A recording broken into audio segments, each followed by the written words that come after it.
जागतिक महिला दिनानिमित्त अमळनेर मोहीम, जिजाऊ बहुउद्देशीय संस्था, मराठा समाज आणि तालुका पत्रकार संघातर्फे व्याख्यानाचे आयोजन। सुरुवातीला स्वागत आणि उपस्थित सर्व मान्यवरांच्या हस्ते दीप प्रज्वलन व प्रतिमा पूजन। हे बहुरंगी व्याख्यान ऐकण्यासाठी महिलांची मोठी उपस्थिती तर होतीच, पण पुरुष मंडळी देखील श्री सन्मानासाठी आवर्जून हजर होती। चला आई जिजाऊ बनूया हा आजचा विषय। श्री ही मराठ्यांच्या देवाऱ्यातली देवता आहे, या माझ्या पहिल्याच वाक्याला मिळाला प्रचंड प्रतिसाद।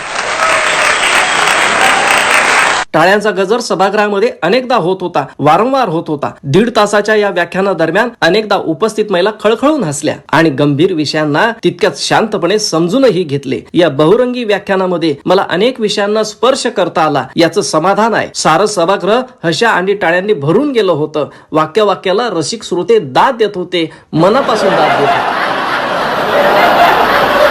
व्याख्यान संपल्यानंतर सर्वात आधी कौतुक करायला आल्या त्या आदरणीय ललिताताई पाटील आणि आमदार पत्नी सौ जयश्रीताई पाटील। त्यांनी मनापासून कौतुक केले आणि यानंतर उपस्थित सर्व माता भगिनींचा गराडाच पडला। अनेक आशीर्वाद देखील मिळाले, शुभेच्छा मिळाल्या।